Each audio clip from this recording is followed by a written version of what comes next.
Big boss Malayalam season 7 നിന്നും നമ്മുടെ Nevin പടിയിറങ്ങിയിരിക്കുകയാണ്. Eviction നടന്നത് എങ്ങനെയാണെന്ന് ചോദിച്ചാൽ ഇവരെ 4 പേരെയും ആക്ടിവിറ്റി ഏരിയയിൽ ഉള്ള ഗാർഡൻ ഏരിയയുടെ അടുത്ത് വരാൻ പറയുന്നു. അപ്പോൾ ഗാർഡൻ ഏരിയയിൽ എല്ലാവരും നിൽക്കുന്നു. അതിനുശേഷം ഇവരുടെ അടുത്ത് ഒരു നൂല് കൊടുത്തിട്ടുണ്ട്, നൂല്. അപ്പോൾ ഈ നൂല് പിടിച്ച് വലിക്കുമ്പോൾ ഒരു ബാനർ അവിടെ പ്രത്യക്ഷപ്പെടും. ആ ബാനർ താഴ്ന്നു വരും. ആ ബാനറിൽ നിങ്ങൾ സേവ് ആണോ എവിക്റ്റഡ് ആണോ എന്ന് കാണിക്കും എന്നാണ് ബിഗ് ബോസ് പറഞ്ഞത്. അതനുസരിച്ച് നമ്മുടെ അനുമോളും അനീഷും ഷാനവാസും നെവിനും ഒരേ സമയം ആ നൂല് പിടിച്ച് വലിക്കുന്നുണ്ട്.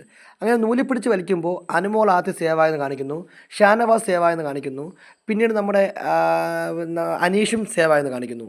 അടുത്ത പിടിച്ച് വലിക്കുമ്പോൾ നെവിൻ എവിക്റ്റഡ് എന്ന് ഒരു റെഡ് അക്ഷരത്തിൽ എഴുതി കാണിക്കുന്നു. നെവിൻ വളരെ ഹാപ്പി ആയിട്ട് പ്രത്യേകിച്ച് കുഴപ്പമൊന്നും ഇല്ലാത്ത പോലെ ഞാൻ ടോപ്പ് 5-ൽ വന്നത് തന്നെ ഏറ്റവും വലിയ കാര്യമാണ്, അപ്പോൾ എവിക്റ്റഡ് ആയതുകൊണ്ട് എനിക്ക് പ്രശ്നമില്ല എന്നൊക്കെ പറഞ്ഞ് നെവിൻ എല്ലാവരോടും യാത്ര പറഞ്ഞ് അവിടെയുള്ള 3 മത്സരാർത്ഥികൾക്കും ഓൾ ദി ബെസ്റ്റ് എല്ലാം പറഞ്ഞ് ഹാപ്പി ആയിട്ട് വളരെ എൻജോയ് ചെയ്ത് നെവിൻ ആ വീട്ടിൽ നിന്ന് പടിയിറങ്ങുന്ന ദൃശ്യമാണ് നമ്മൾ എവിക്ഷൻ വീഡിയോയിൽ കാണുന്നത്. നെവിൻ എന്തായാലും ലാലേട്ടൻ്റെ അടുത്തെത്തി. ആ വീട്ടിൽ ഇതുവരെ എത്തിയത് തന്നെ വലിയ ഭാഗ്യമാണ്.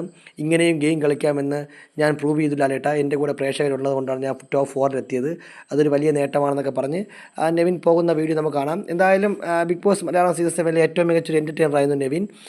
നെവിനെ അത്രയും നാൾ അവിടെ നിന്ന് നിർത്തിയ പ്രേക്ഷകർ എന്ന് പറഞ്ഞാൽ ഒരു PR-ൻ്റെയും ബലമില്ലാതെയാണ് നെവിൻ അവിടെ നിന്നത്. എന്തായാലും ബിഗ് ബോസുമായി ബന്ധപ്പെട്ട കൂടുതൽ എവിക്ഷൻ ഗ്രാൻഡ് ഫിനാലെ അപ്ഡേറ്റുകൾക്കായി നമ്മുടെ ചാനൽ സബ്സ്ക്രൈബ് ചെയ്യുക.